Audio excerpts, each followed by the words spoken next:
మనమందరం కూడా ఈ విషయం జాగ్రత్తగా గమనించాలి. ఏంటి విషయం అంటే కాలము ఆగట్లేదు. మన ఆలోచనలు ఆగిపోతున్నామేమో కానీ కాలం మాత్రం ఆగట్లేదు. మన అనుభవాలను ఆగిపోతున్నామేమో కానీ కాలం ఆగట్లేదు. కాలం జరిగిపోతూ ఉంది. దేవుడు చెప్పినటువంటి పనులు జరుగుతూనే ఉన్నాయి. దేవుడు చెప్పిన ప్రార్థన సూచనలు జరుగుతూనే ఉన్నాయి. దేవుడు చెప్పినటువంటి ప్రత్యక్షతలు జరుగుతూనే ఉన్నాయి. దేవుడు చెప్తున్నటువంటి ప్రతి కార్యము జరుగుతూనే ఉంది. కానీ చాలాసార్లు మనమే ఆగిపోతున్నాం. మన ఆలోచనలో మనం ఆగిపోతాం. దేవునికి స్తోత్రం కలుగుగాక. నాతో పాటు వస్తే నేను త్వరగా ఈ వాక్య భాగాన్ని ముగించేటువంటి ప్రయత్నం నేను చేస్తాను. మన సమయం తక్కువగా ఉంది కనుక యూదా పత్రిక కోసం మనం చదువుకున్నాం.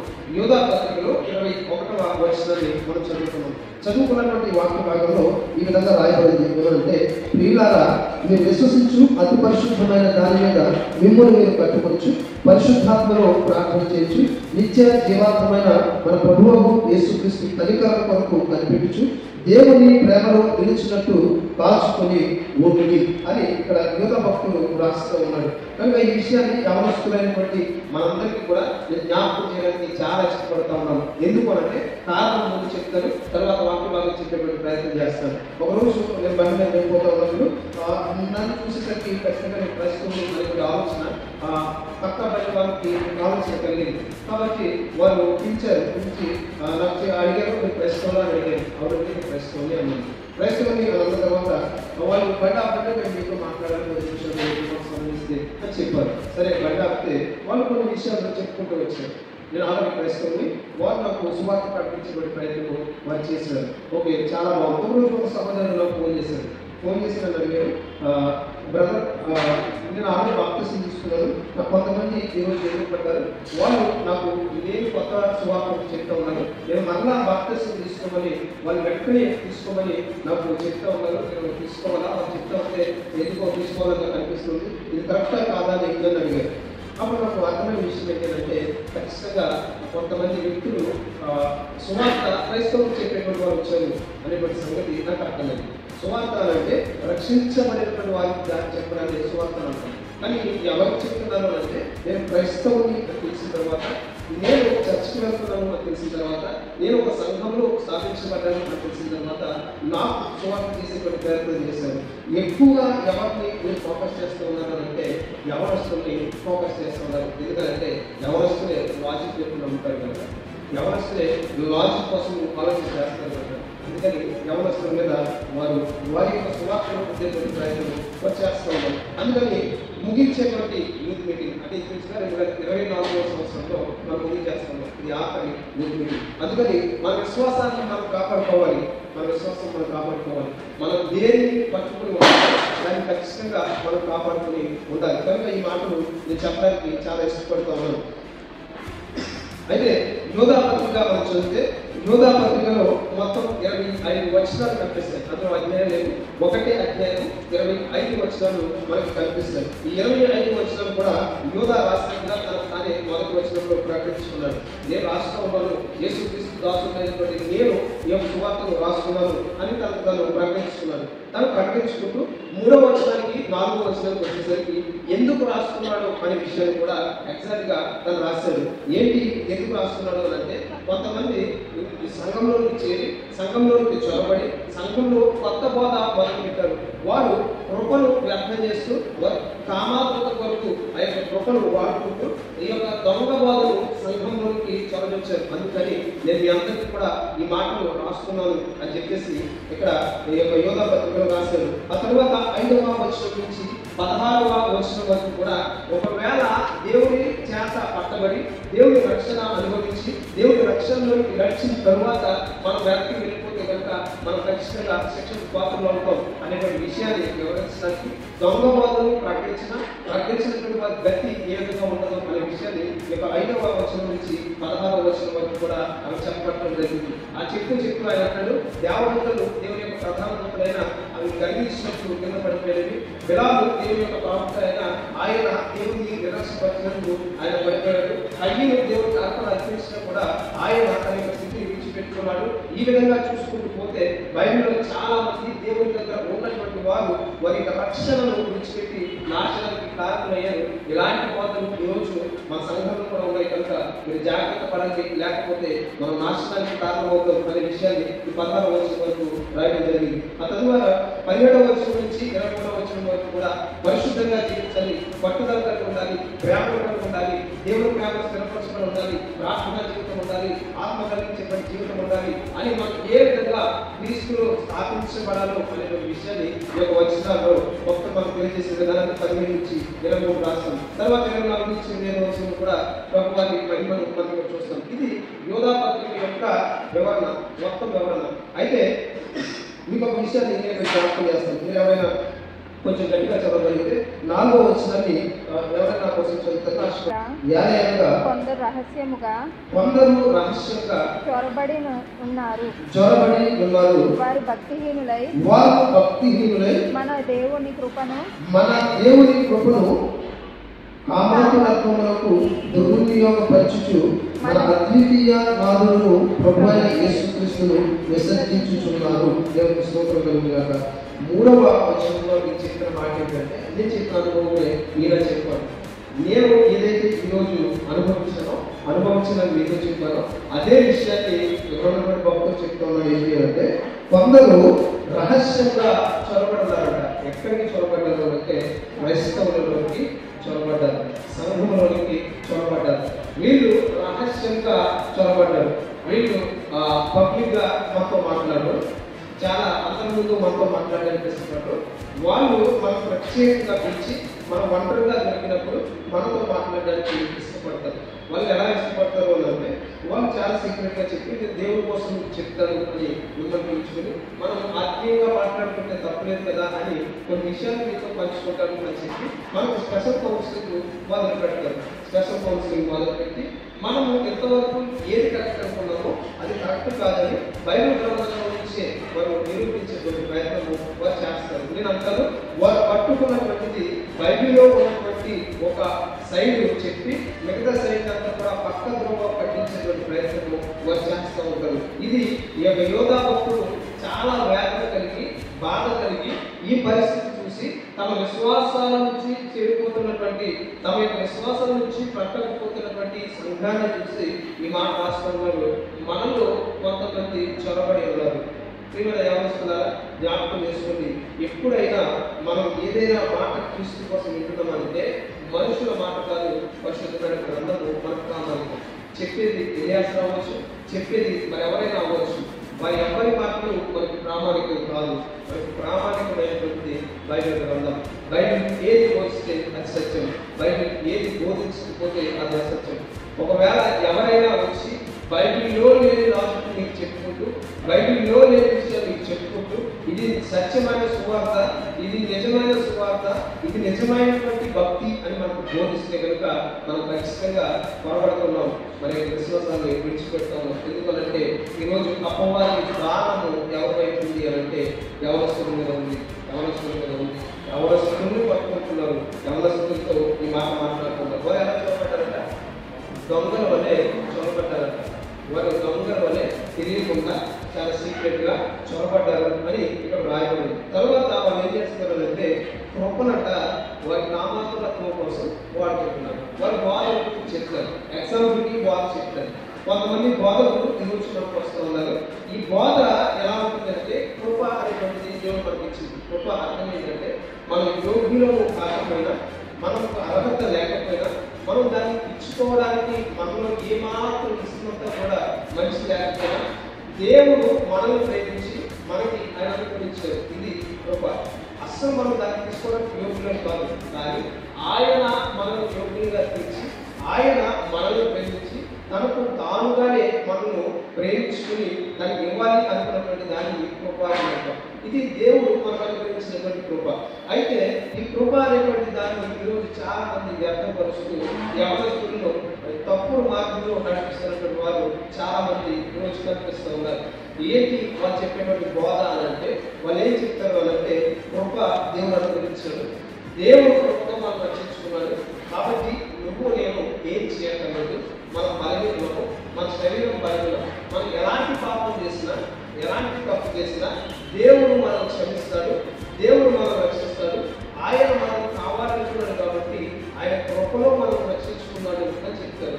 వాళ్ళు చెప్పేటువంటి ఇంటి సారాంశం ఏంటంటే, మనకు యేసు ప్రభువుని అంగీకరించి యేసు ప్రభువుని విశ్వసించి మనం ఏం చేసినా ప్రభు మనల్ని నీతిమంతులుగా పిలిచాడు కనుక ఆ నీతి తత్వము మనలో నుంచి పోదు.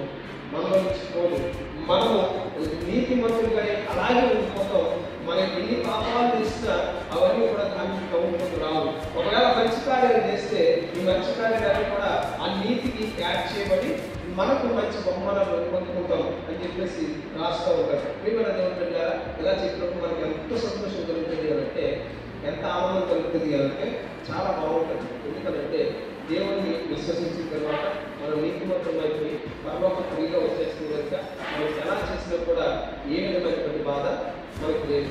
మనం సినిమాకి వెళ్ళచ్చు, షికారుకి వెళ్ళచ్చు, లోకస్తులకు వెళ్ళవచ్చు, విగ్రహారాధన చేయొచ్చు, విగ్రహారాధన చేసే వాటిని ఉండొచ్చు, విగ్రహారాధన కల్పించిన వాటిని మనం ఉండొచ్చు.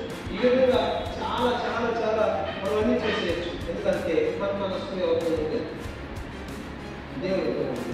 మన మనస్సు ప్రభుత్వం ఉంది. మన విశ్వాసము క్రీస్తులో ఉంది. కాబట్టి మనం ఏం చేసినా కూడా చెల్లుబాటు అవుతుంది. ఇది ఈరోజు బోధించినటువంటి బోధ. ఈ బోధనే యోధాగారు ఉన్నటువంటి సంఘంలో బోధించారు. వాళ్ళు ఏం చెప్తున్నారంటే, దేవుడు కొరకు చూపించారు. వాళ్ళ కామాలు పనికి రాయబడింది. అంటే వారు చెడు చేయడానికి, వారు భయంకరమైన కార్యాలు సంఘంలో చేయడానికి వారు ఏం బోధిస్తున్నారంటే, దేవుడు కొరకు కలిగిన వాడు. కాబట్టి మనం ఏం చేసినా శరీరం బాధ్యత కనుక ప్రభు అంగీకరిస్తాము అని వాదన చేస్తున్నారు. అందుకు యోధాకు బాధపడి యోధ ఈ మాట చెప్తా ఉన్నారు. ఏమంటే, మనలో చొరబడి ఉన్నారు. వారి కృపను వారి కామాత్మక కొరకు వాడుకుంటున్నారు అనే విషయాన్ని మనం చెప్తున్నారు. ఏమైనా ఎవరు పెట్టారా గమనించాలి. మనం ఏదైనా బోధ పెడతా ఉన్నప్పుడు బయటికి అంగీకారంగా ఉందా లేదా అని మనం పరిశీలన చేయాలి. ఒకవేళ మనం పరిశీలన చేసుకోలేకపోతే, మనం అపవిత్ర పరచబడిపోతే, మన యొక్క పరిశుద్ధత ప్రభువులను విడిచిపెట్టుకుంటే మనం రక్షించగలిగేది ఏదీ లేదు. ఆయన ప్రేమతో మనం రక్షించాడు. ఆయన మనందరము రక్షణలో ఉండాలని రక్షించాడు. కానీ మనం ఇలాంటి బోధన విని మన రక్షణను కోల్పోయినటువంటి పరిస్థితి మన రాము. అందుకే తను 5వ వచనం నుంచి ఆయన రాసుకుంటూ ఎంతమంది తమ రక్షణను కోల్పోయారో, దేవుని భక్తులుగా ఉండి రక్షణను కోల్పోయారో ఆయన ఇంకా చివరిగా మాట్లాడుతుంటాడు. ప్రధాన దూతలైనటువంటి వారే దేవుడికి అర్థంగా తిరిగితే దేవుడిని కాదనంటే మా రక్షణ కోల్పోయారు అనేటువంటి విషయాన్ని ఈ యొక్క భక్తులు జ్ఞాపకం చేస్తూ ఉన్నారు. కనుక మనందరం కూడా జ్ఞాపకం చేసుకోవాలి. ఎవరైనా మన దగ్గరికి వస్తే ఫస్ట్ సువార్త ఎవరికి ప్రకటించాలో మనకు అర్థం కావాలి. సువార్త లేని వారికి ప్రకటించాలి. సంఘాలకు సువార్త కాదు. వారి యొక్క ధ్యేయము నశించిపోతున్నటువంటి వారు కాదు.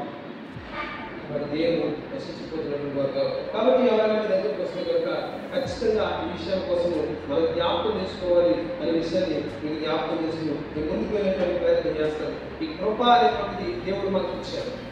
దేవుడు మనకి ఇచ్చి అపోస్తులైనటువంటి పౌలు గారు రోమపత్రికలో అంటారు, మనం ధర్మశాస్త్రానికి దోషులం కాదు, మనం పాపానికి దోషులం కాదు.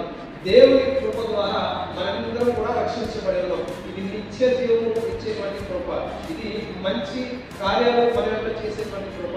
ఈ కృప ద్వారానే మనందరము దేవుని యొక్క విశ్వాసం ద్వారా రక్షించబడి ఉన్నాము. ఇది నిత్యముగా మనలో ఉంటుంది అని పౌలు గారు చెప్తారు. చాలా సంతోషం. చాలా మంది వాక్యాన్ని ఇక్కడితో ఆపేసి ఇంకా ముందుకు వెళ్ళలేని పరిస్థితిలో మనం ఈరోజు చూస్తూ ఉన్నాం. ఆయన మాట్లాడుతూ ఉంటాడు. రోమీయులకు రాసినటువంటి పత్రిక 6వ అధ్యాయము 1వ వచనము 15వ వచనము మనం ఒక చదవగలిగితే కనుక అక్కడ ఒక మాట పౌలు గారు అంటారు. ఏంటి మాట అంటే, రోమ పత్రిక 6వ అధ్యాయము 1వ వచనము 15వ వచనము కూడా అదే మాట రాస్తూ ఉంటాడు. మనము ఈ విధంగా అంటాము, ఒకవేళ కృప మనల్ని రక్షించింది అని మీరు అనుకుంటే కనుక అది పాపానికి మనకి ఏమైనా పర్మిషన్ ఇస్తుందా అని పౌలు గారు అడుగుతారు. అక్కడ భాషాంతరం కాలం ఉండకపోవచ్చు, కానీ ఆయన అడిగినటువంటి మాట అది ఏమనంటే, కృప ఉందని చెప్పుకుంటున్నాం కదా, అయితే ఈ కృప మనల్ని పాపం చేయడానికి పర్మిషన్ ఇస్తుందా? కాదు, అట్లా కాదు. ఆ విధంగా మన మనసు కృప ఆయన ప్రేమ చేత మనకి ఇచ్చారు, ఆయన యొక్క జాలి చేత మనకి ఇచ్చారు, ఆయన కనికరం చేత మనకి ఇచ్చారు. ఆ ఇచ్చినటువంటి కృప మనకు ఉంది కాబట్టి మనం ఏదైనా చేయొచ్చు అని మనం అనుకుంటున్నామా? అయితే ప్రియమైన దేవుని బిడ్డలారా, పౌలు గారు చాలా స్పష్టంగా కృప గురించి మాట్లాడుతూ అది చివరిగా ఆయన సంగతులకు ఆయన ఇస్తున్న ప్రశ్న ఏంటంటే, ఒకవేళ కృప మీలో ఉందని మీరు తలంచినట్లయితే మీరు ఏదైనా పాపం చేయొచ్చని మీరు అనుకుంటున్నారా? లేదు. నాట్ పర్మిటెడ్ అని చెప్పుకుంటూ ఈ యొక్క 6వ అధ్యాయము ఆ 1వ వచనం చదువుకుంటూ వస్తే ఆయన బాప్తిసం కోసం మాట్లాడి ఆయన ఏమంటాడు అంటే, ఒకవేళ బాప్తిసము క్రీస్తు యేసు ప్రభువు యొక్క మృతికి ఆయన యొక్క పునరుద్ధానానికి సాదృశ్యమైతే కనుక మనము నీటిలో మోసమైనప్పుడు మనము పాపములో చనిపోయబడి మరలా క్రీస్తు పరిశుద్ధతనందు లేపబడి ఉన్నాం. మనం క్రీస్తు పరిశుద్ధతనందు లేపబడి ఉన్నాం. ఒక్కసారి మరణించినటువంటి మనము మరలా ఆ పాపపు మృతిలోకి వెళ్ళం. మళ్ళీ ఆ పాపపు మృతి ఛాయ మనకు తగలదు. అయితే ఇప్పుడు మనం ఎలా ఉండాలి అని అంటే, మనం పరిశుద్ధత కలిగి దేవుని పరిశుద్ధతలో లేచిన వారమై ఉండాలి. ఇది పౌలు గారు చెప్పినటువంటి బోధ, పౌలు గారు మాట్లాడుతున్నటువంటి మాట. అయితే కొంతమంది మళ్ళా చెప్తూ ఉన్నారు, చాలా బాధ పెట్టినటువంటి యువకులకు బాధపడినటువంటి మాట ఏంటంటే, కృపను వ్యర్థంగా వాడుతున్నటువంటి కొందరి కోసం ఈ మాట రాసుకున్నాడు. కృప ఇవ్వబడింది అని అంటే మనం ఇష్టానుసారంగా తిరగబడడానికి లేదా ఇష్టానుసారంగా తిరగడానికి ఇష్టానుసారంగా ఉండడానికి కాదు. మన రక్షణ మనం కాపాడుకోవడానికి, ఆ కృపలో నిత్య జీవం మనందరం కోరుకోవడానికి ప్రభువారు ఈ కృపలో మనం అనుభవించారు. అందుకే పౌలు గారు చాలా స్పష్టంగా మాట్లాడుతూ ఉన్నారు, we are not permitted to use any sin because you are already died in the sin. మనందరం కూడా పాపంలో చనిపోయారు. ఒకవేళ ఇక్కడ ఎవరైనా బాప్తిసం తీసుకోకుండా కూర్చున్నట్లయితే ఎవరుస్తారా? మీ అందరికీ ఒక మాట చెప్తా ఉన్నాను, పాపంలో జీవించద్దు. పాపం మనకు సరైనది కాదు. పాపం కోసం ప్రభు మనం పిలుచుకోలేదు. పాపం కోసం సంఘంలో మనం స్థాపించలేదు. మనం బాప్తిసం తీసుకోవడానికి త్వరపడదాం. అలాగే ఉదయం వాక్యం విన్నాం, ప్రభు రాక ఎప్పుడు ఎలా ఉంటుందో తెలియదు. మనం ఒకవేళ రాకడానికి సిద్ధపడాల్సి వస్తే మనము బాప్తిసం పొంది ప్రభువును అంగీకరించిన వారమై ప్రభు సన్నిధిలో మనం అందరం కూడా కనిపించగలుగుతా తక్షణమే నిర్ణయం తీసుకుంటాం. బాప్తిసం తీసుకునేటువంటి ఆ యొక్క నిర్ణయానికి మన వద్ద కాలము మీరు మొదటిగా చెప్పిన రీతిగా కాలము ఆగలేదు, కాలము ఆగదు. కాలం ఎవరి కోసం నిలిచి ఆలోచించాలి. కనుక ప్రియమైన ఇక చెప్తున్నటువంటి మాట ఏంటి అంటే, మనం పాపములకు దాసులం కాదు, పాపము చేయకూడదు. ఒక్కసారి రక్షించబడిన మనకు పాపానికి మనకి సంబంధం లేదు. ఒకవేళ సంబంధం ఉంది అని అయితే మనం రక్షించబడిన వారు ఆ యొక్క లిస్టులో ఉన్నటువంటి వారు కాదు. చాలా మంది ఈ మాట చెప్పుకోవద్దు. యువగారికి వచ్చినట్టే మనకు కూడా అవసరం లేదు. మనకు కూడా చాలా మేలు అనిపిస్తుంది ఈ మాట. కానీ మనం బైబిల్ అంతా పరిశీలన చేయాలి కదా, వాక్యం చెప్పినటువంటి మాట పరిశీలన చేయాలి కదా, ప్రభు గారు అలాంటి కాలం నుంచి చెప్పుకొస్తున్నటువంటి మాటలని పరిశీలన చేయాలి కదా. మనం 1-2 వచనాలు తీసుకుని 1-2 వచనాలు విశ్లేషణ చేస్తూ మొత్తం అంతా ఇదే అనేటువంటి పరిస్థితుల్లోకి మనం ఎందుకు రావాలి? బైబిల్ని ఒక పక్కనే చూసి మరొక పక్క మనం ఎందుకు విడిచిపెట్టాలి? మన విశ్వాసము ప్రభువులో ఎంతవరకుతో మన విశ్వాస కార్యాలు ప్రభువులో ఉండాలి. మనం విశ్వసిస్తున్నాము అని అంటే మన విశ్వాసం ద్వారా మన కార్యాలు కనిపించాలి. దానికే ముందు దీనిలో కూడా అది మాట చెప్పాలి. మనం విశ్వాస సమూహంలో ఉన్నాము అంటే మన సవాలుగా తీసుకోవాలి. సాధారణమైన విషయం కాదు. మన విశ్వాసం మన క్రియల్లో కనిపించాలి. మనం కనిపించకుండా మేము విశ్వసిస్తున్నాం, నేను నమ్మేసుకున్నాను, నేను ఏ సంఘంలో ఆరాధిస్తున్నాను, నేను సంఘంలో కూర్చుంటున్నాను, సంఘంలో ఆరాధన చేస్తున్నాను అని మనకి ఎంత చెప్పినా ప్రభువారు అంటారు. ఆ యొక్క మత్తయి సువార్త 7వ అధ్యాయంలో 21వ వచనంలో ఆయన దగ్గరికి వచ్చి, మేము ప్రభా, మేము నీ నామంలో అద్భుతాలు చేసాం, నీ నామంలో ఆశ్చర్యకార్యాలు చేసాం, నీ నామంలో అనేకమైనటువంటి క్రియలు చేసాం, నిన్ను ప్రకటించాం, మేము ఇన్ని కార్యాలు చేస్తాం కదా, మమ్మల్ని ఎందుకు విడిచిపెట్టమంటే ప్రభువారు అంటారు, మీరు ఎవరో అక్రమం చేయవారా? నా దగ్గర నుంచి నేనేమన్న మాట్లాడదు, మనిషి ఎవరన్న మాట్లాడదు. ఒకవేళ యేసు క్రీస్తు ప్రభువారు ఈ భూలోకంలో ఆయన ఉండగా ఆయన చెప్పినటువంటి మాట ఏంటి? అక్రమం చేయవారా? ఆయన నుంచి తొలగిపోండి. నేను అడుగుతున్నాను, ఒకవేళ యేసు నామంలో భక్త చేశారు అంటే, యేసు నామంలో క్రియలు నెలకొట్టారు అంటే, యేసు నామంలో అనేకమైన క్రియలు వారు చేశారు అంటే, యేసుని తెలియకుండానే, యేసుని ఎదుగుకుండానే, దేవుని సన్నిధిలో ఏ విధమైనటువంటి వారు పొందకుండానే ఇవన్నీ చేశారంటారా? దేవుడు అన్ని కొద్ది దేవుడు ఎదిగిన తర్వాత అక్రమము నుంచి ఏమంటారా? ఎక్కడి నుంచి తొలగిపోతుంది. నుంచి గమనించండి. ఒకవేళ క్రమంగా లేకుండా మన క్రియలో పరిశుద్ధత చూపించకుండా మనం దేవుని దగ్గర అన్ని పొందేసుకుంటాము అంటే కనుక ఆలోచించండి. ప్రభువారు ఈ మాట సాధించట్లేదు, ప్రభువారు ఈ మాట చెప్పట్లేదు. ప్రభువారు యేసు క్రీస్తు వారు చెప్తున్నటువంటి మాట ఇది. అక్రమం చేయవాలరా దయచేసి తొలగిపోండి. ఎవరి మాట చెప్పింది అంటే మళ్ళా చెప్తున్నాను. మన యొక్క కృప కలిగి మనల్ని ప్రేమించి మన కోసం ప్రాణం పెట్టడానికి ఈ లోకానికి వచ్చినటువంటి ప్రభువైన యేసు క్రీస్తు ప్రభువారు చెప్పినటువంటి మాట ఇది. ఈ విషయం మనం గమనించుకోవాలి. ఎందుకంటే మనం సులువుగా చిక్కులు పెట్టేటువంటి పాపము మనం ఏలుబడి చేయడం కూడా మనమే కాపాడుకోవాల్సినటువంటి అవసరం ఉంది. ఇంకొంచెం ఈ మాట ముందుకు తీసుకెళ్ళాలని ఆశపడుతూ ఉన్నాను. ప్రకటన గ్రంథము 21వ అధ్యాయము 8వ వచనంలోను 27వ వచనంలోను, అదేవిధంగా 20వ అధ్యాయము 15వ వచనంలో కూడా ఈ మాటలు మనం చూస్తాం. ఏమని అంటే ఎవరైనా తమ క్రియల ద్వారా దేవుని యొక్క సన్నిధిలో అపవిత్రంగా కనిపిస్తే వారి ఎవరికి కూడా పరలోక రాజ్యంలో స్థానం లేదు, ఆయన జీవ గ్రంథంలో స్థానం లేదని చాలా కళాఖండిగా ఖచ్చితంగా చెప్పబడినటువంటి మాటలు మనం చెబుతూ ఉన్నాం. ఒకవేళ తీస్తే కనుక ఈ మాటలు మీకు కనిపిస్తే ఏమని అంటే 21వ అధ్యాయము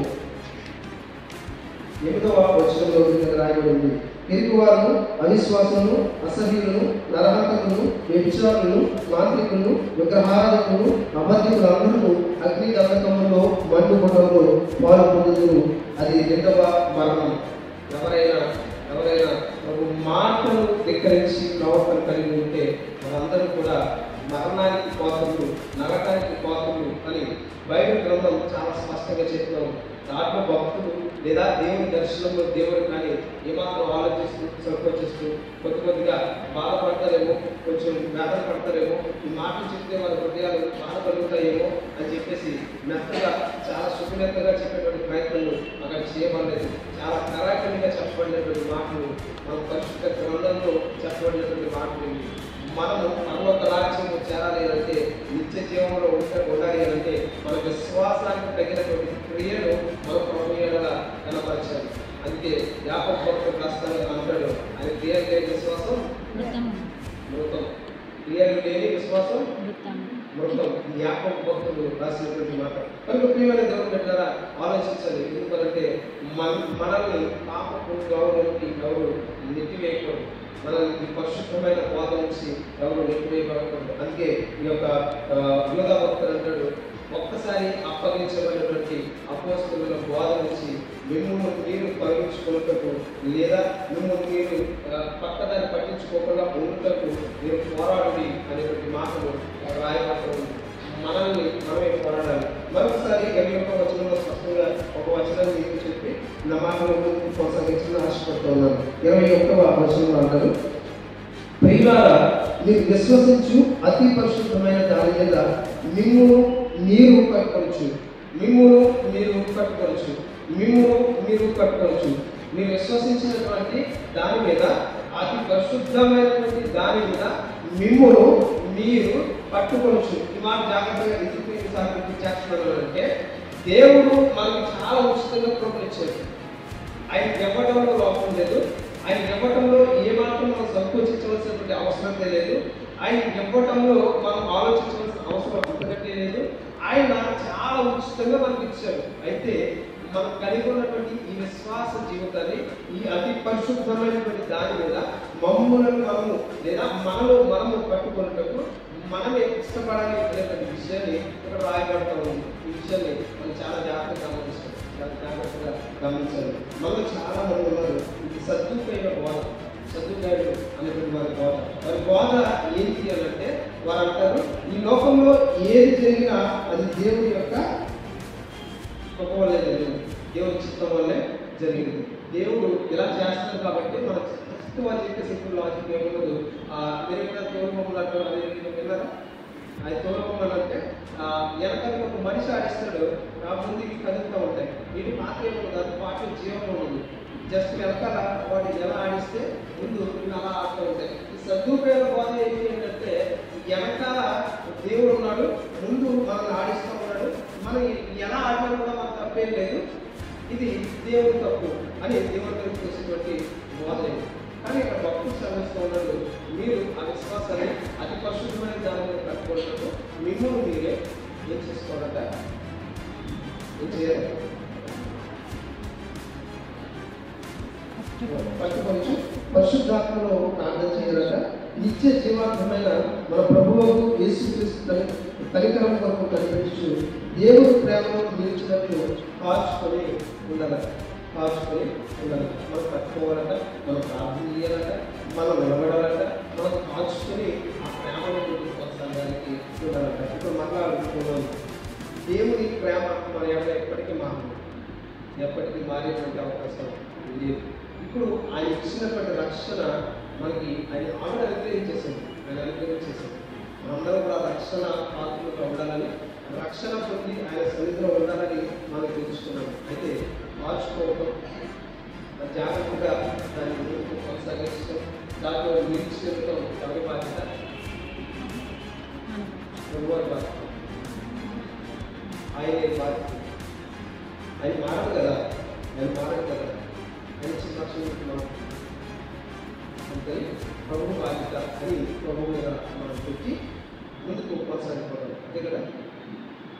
మిమ్మల్ని దేవుడు పెట్టారా మనం ఆలోచన చేయాలి. మనల్ని దేవుడు ఒక రోగంలా చేయలేదు, రోగంలా చేయలేదు. ఒకవేళ అలా చేస్తుంటే అనాది కాలంలో ఆదాము అవల విషయంలోనే ప్రభు ఏమి జరగకుండా చూసుకుని ఉండేవాడు, ఏమీ జరగకుండా అనే ఆడి చేసి ఉండేవాడు. కానీ వాక్యం చెప్తుంది, స్వతంత్రులుగా ప్రభు మనిషిని చేశాడు. అందుకే అది చాలాసార్లు మనము పాఠశాలలో చెప్తే మనకి జీవమార్గము మరణ మార్గము ముందున్నది ఏదైనా ఎంచుకునేటువంటి చాయిస్ మీ దగ్గర ఉంది అని ప్రభువారు సెలవిస్తారు.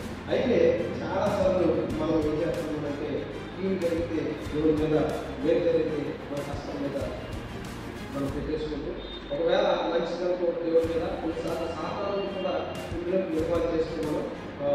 మనం సాధారణ నడిపిస్తున్నటువంటి వాక్యాలు కూడా మనం చేస్తూ ఉంటాం. కానీ ఒక విషయం చాలా ఖచ్చితంగానే మాట్లాడుతున్నాను, సాధారణకి మనం నిలబడితే మనకి ఏమి చేసేటువంటి హక్కు కానీ ఏమి చేసేటువంటి అధికారం కానీ సాధారణకు లేదు. ప్రేరేపిస్తాడంతే. మన ప్రేరేపణకు లొంగిపోయి మనం అడుగులు ముందుకు వేస్తాం. అందుకే మనం చాలాసార్లు పడిపోతాము. కనుక మన దేవుడు చెప్తారా, నేను మరొకసారి జ్ఞాపకం చేయడానికి ఇష్టపడుతున్నాను. ఏ బోధ మనం వింటున్నామో జాగ్రత్తగా గమనించండి. ఏ బోధకు మనం వెళ్తున్నామో జాగ్రత్తగా గమనించండి. ఏ బోధ మనల్ని నడిపిస్తుందో అనేటువంటి విషయాన్ని గమనించుకోండి. ఒకవేళ సాతాను అపవాది కొంతమందిని ఉపయోగించుకొని వారిని మన దగ్గరికి పంపించి ఎవరిస్తున్నందరినీ ఆ లోక మార్గంలో నడిపించాలి ఇక్కడ అనుకుంటే కనుక మనం చెప్పబడేటువంటి అది ఎవరిస్తున్న ఇప్పుడు మరి ఎవరో కూడా ఉండకూడదు. మనకి కృప అనుగ్రహించబడింది. దాని అర్థం మనం పాపంలో ఉండడానికి కాదు, మనం పరిశుద్ధంగా ఉండాలి. మనం దేవుడి యొక్క రాజ్యం వరకు ఎదురు చూసేటువంటి పరిశుభ్రమైనటువంటి సంఘంగా ఉండాలని. అందుకే ప్రకటన గ్రంథంలో వారి గురించి సంఘం గురించి అడిగినప్పుడు అక్కడ చెప్పబడిన సాక్ష్యం ఏంటి తెలుసా, మీరందరూ శవంలో నుంచి తీయబడినటువంటి పరిశుద్ధమైన దేవుని సంఘం. పరిశుద్ధమైన దేవుని సంఘం ఎలా పడితే అలా తిరిగింది కాదు, ఎలా పడితే అలా లోకంతో కలిసింది కాదు, ఎలా పడితే అలా లోకస్తులతో కలిసి అన్ని చేసినటువంటిది కాదు. ఈ శ్రమల కొలువులో కాల్చబడి సపరేట్గా ఉంచబడి పరిశుద్ధమైనటువంటి దేవుని కోసం పరిశుద్ధతలో నిలువబడి దేవుని యొక్క సన్నిధిలో ప్రార్థించి దేవుని యొక్క సన్నిధిని చేసినటువంటి సంఘం ఇది. ఈ సంఘానికి ఇవ్వబడినటువంటి పేరు దేవుని ద్వారా మనం ఆలోచన చేయాలి. ఇప్పుడు దేవుడికి నమ్మకమైనటువంటి సంగతిని మన జ్ఞాపకం చేసుకుంటే మనకు అర్థమైపోతుంది మనం ఏ విషయం కోసము మనం మన యొక్క విశ్వాసాన్ని కలిగి ఉన్నాం. కనుక ముందుకు కొనసాగిపోదాం. ఈ యోగా పద్ధతిలో ఈ విషయాలన్నీ కూడా రాస్తున్నటువంటి సంగతి మనం బాగా జ్ఞాపకం చేసుకున్నాం. అయితే నేను చాలా స్పష్టంగా మాట్లాడుతున్నాను, మనం ఏదైతే పట్టుకుని ఉన్నామో ఆ విశ్వాసమును అతి పరిశుద్ధమైన దాని మీద మనల్ని మనం పట్టుకోవాలి. అలా పట్టుకోలేనటువంటి పక్షంలో మనం ప్రభువుని ఏ విధంగానూ నిందకు పాత్రగా చేయడానికో లేదా దేవుడిని ఎలా చేశాను అని అనడానికో సరిపోయినటువంటి వారము కాదు. దేవుడి కృప చేత మనం రక్షించుకున్నాడు. మనందరము రావాలని ఆయన ద్వారా తెచ్చి ఉంచాడు. మనం వెళ్ళటమే ఆయన మనకు ఇచ్చినటువంటి ధన్యత అనే విషయాన్ని మీ అందరికీ కూడా జ్ఞాపకం చేసుకుంటూ ఇంకొంచెం ఈ వాక్యం ముందుకు చేస్తూ దేవుని ప్రేమను ఉంచినట్లు పాల్చుకుని ఉండాలి అనేటువంటి విషయాన్ని కూడా జ్ఞాపకం చేస్తున్నాను. దేవుని ప్రేమలో నిలిచినట్లు మనల్ని మనం కాల్చుకోవాలి. దేవుని ప్రేమలో మనం నిలిస్తే కనుక మనకి ఈ లోక ప్రేమ అనిపిస్తుంది. దేవుని ప్రేమలో మనం ఉంటే కనుక ఈ లోకంలో ఉన్నటువంటి ఏది కూడా మనకి కనిపిస్తుంది. మన సాధారణంగా యవనస్తులు కనుక మనకి ప్రేమ అనేటువంటి మాట వినబడగానే మనకు చాలా గుర్తొస్తుంది. ఈ ప్రేమ అనేటువంటి మాటకు చాలా వందర్భాలు చేసేటువంటి పరిస్థితుల్లో ఈరోజు మనం కూర్చుని ఈరోజు అదే సమాజంలో మనం బ్రతుకుతూ ఉన్నాం. కానీ ఇక్కడ చెప్తున్నటువంటి మాట ఏమిటంటే దేవుని యొక్క ప్రేమలో నిలిచినట్లు మనం కాల్చుకుని ఉండాలి. మన ప్రేమ ఎవరితో ఉండాలి అంటే ప్రభుత్వం ఉండాలి. మన ప్రేమ ప్రభువులో ఉండాలి. మన ప్రేమ ప్రభుత్వం పాటు ఉండాలి. ఎందుకు అనంటే ఆయన ప్రేమించినట్టుగా ఈ లోపల ఎవరు ప్రేమించలేదు. అదే మాట గుర్తు చేశాను. ప్రేమ అనేటువంటి ఈ మాటలోనే ఆయన మనల్ని ప్రేమించిన కనుక ఆయన మనకి ఏమాత్రం యోగ్యం కాకపోయినా కనీసం అది అంగీకరించడానికి కూడా యోగ్యత లేకపోయినా ఆయన గొప్ప మర్యాదలు చూపించారు, మనం రక్షించారు. కానీ మనం చాలాసార్లు ఈ ప్రేమ నుంచి తప్పిపోయి ఈ ప్రేమ నుంచి నడలిపోయి మనం లోక మార్గాన్ని అనుసరించేటువంటి ప్రయత్నం చేస్తాం. అయితే ఒక విషయాన్ని జ్ఞాపకం చేస్తారు. ప్రేమిస్తున్నాను అని పెదవులను చెప్పమని చెప్పగలరు, కానీ ప్రేమిస్తున్నాను అనేటువంటి వారు క్రియ ద్వారా చెప్పాలి. ఈ క్రియ ద్వారా చెప్పాలి.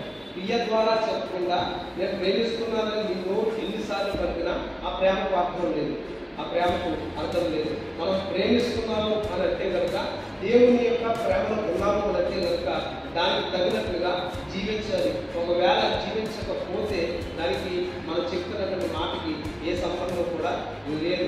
మాటలు ఎన్నైనా మాట్లాడవచ్చు, కానీ బ్రతకడం చాలా కష్టం. ఒకవేళ నిదానంగా ఈ మాట చెప్తే కనుక ఇంతకు ముందు ఒకసారి నేను జ్ఞాపకం చేశాను, మళ్ళా జ్ఞాపకం చేస్తూ ఉన్నాను. ప్రేమిస్తే కనుక అదే వ్యక్తి పట్ల ఆశ కలిగి ఉంటాం. ప్రేమిస్తే కనుక అదే వ్యక్తి పట్ల మన ధ్యాస కలిగి ఉంటాం. ప్రేమిస్తే కనుక ఆ వ్యక్తి ఏది చెప్తే అది చేయాలి అని అనుకుంటాం. ప్రేమిస్తే కనుక ఆ వ్యక్తి కోసము ఎలాంటి కష్టమైనా పడాలి అని అనిపిస్తుంది. ప్రేమిస్తే కనుక ఆ వ్యక్తి ఎలాంటి ఆపదలో ఉన్నా నేను వెళ్ళాలి అని అనిపిస్తుంది. ప్రేమిస్తే కనుక ఆ వ్యక్తి కోసము ఎలాంటి పరిస్థితుల్లోనైనా నిలబడగలగాలి అని అనిపిస్తుంది. ప్రేమిస్తున్నాను అని చెప్తే ఏమనిపించు, ప్రేమిస్తున్నాను అని చెప్తే మేము కూడా అనిపించు. కాబట్టి ప్రభు ప్రేమలో దేవుని ప్రేమలో మనం నిలుచున్నాము అని చెప్పుకుంటే కనుక ఇవ్వడం మనం ఖచ్చితంగా క్రీస్తులో ఉండేటువంటి ప్రయత్నం చేయాలి. ఆయన ఏది చెప్తే అది చేయడానికి మనం సిద్ధంగా ఉండాలి. ఆయన ఎలాంటి పరిస్థితిలో ఉన్నా ఆయన కోసం మనం నిలబడేటువంటి ఆ యొక్క కృప ఇలా ఆ యొక్క క్రియ మనలో ఉండాలి. మేము లేకుండా ప్రేమిస్తున్నామని ప్రతి మాటలు చెప్పుకోవడంలో ఏ మాత్రం కూడా అర్థం లేదు అనే విషయాన్ని మీ అందరికీ కూడా నేను జ్ఞాపకం చేస్తూ, యోధా పత్రిక ముఖ్య ఉద్దేశం ఏంటంటే అబద్ధ బోధ నుంచి సంఘాన్ని తప్పించడం. అబద్ధ బోధ నుంచి సంఘాన్ని తప్పించడం. ఈరోజు చాలా బోధనలు ఒకటి కాదు నిలవబట్టే ఇలాంటి చాలా బోధనలు ప్రపంచంలో వచ్చేసాయి. మీకు తెలుసా, ఒక్కొక్క సంఘము అపోస్తల బోధ మీద నిలబడి, కానీ ఈరోజు అపోస్తలను అని చెప్పుకున్నటువంటి అనేక శాఖలు ఈరోజు ఉన్నాయి, అనేక సంఘాలు ఈరోజు ఉన్నాయి. అయితే ప్రభు సార్వత్రిక సంఘం కోసం చూస్తున్నాం. ఈ సార్వత్రిక సంఘం ఏ డినామినేషన్కి చెందింది కాదు, ఏ సిద్ధాంతానికి చెందింది కాదు, ఏ విధమైనటువంటి గుంపుకు చెందినటువంటిది కాదు. ఈ సార్వత్రిక సంఘము కేవలము బైబిల్ గ్రంథం మీద ఆధారపడి, పరిశుద్ధ దేవుని మీద ఆధారపడి, పరిశుద్ధ గ్రంథంలో చెప్పబడినటువంటి సంఘానికి సాదృశ్యంగా ప్రతి పరిస్థితిలో ప్రభు కొరకు నిలబడేటువంటి సంఘము సార్వత్రికమైనటువంటి సంఘము. ఈ సంఘము ప్రభు ఎదుట నిలబడాలని ఆయన తన ప్రాణాన్ని చెల్లించాడు, తన యొక్క రక్తాన్ని చెల్లించాడు, తన పునరంతా వెచ్చించాడు, తన యొక్క మహిమనంతా వెచ్చించేశాడు, తన కృపతో ఒక రక్షణను సంఘానికి అందించాడు. ఇది ప్రభు కృప ప్రతి అందరూ పొందుకోవాలని ఆయన అనుకుంటూ ఉన్నారు. ముఖ్యమైన యవనస్తులారా చెల్లిపోవద్దు. మనం చాలా చూస్తూ ఉన్నాం, అందుకే ఈ విషయం గురించి చెప్తూ ఉన్నాం. చాలా చూస్తూ ఉన్నాం. యూట్యూబ్ ఆన్ చేస్తే ఇన్ని బోధనలు వస్తుంది. ఇంకా విషాదకరమైనటువంటి విషయం ఏంటంటే ఒకరి కోసం ఒకరు పోట్లాడుకునేటువంటి భయంకరమైనటువంటి వాదనలు మనం యూట్యూబ్లో చూస్తాము. ఎవరు వీళ్ళంటే అటుపక్కన సేవకులు కూర్చుంటాడు, ఇటు పక్కన సేవకులు కూర్చుంటాడు, అటు పక్కన బయట పక్కన కూర్చుంటాడు, ఇటు పక్కన బయట పక్కన కూర్చుంటాడు.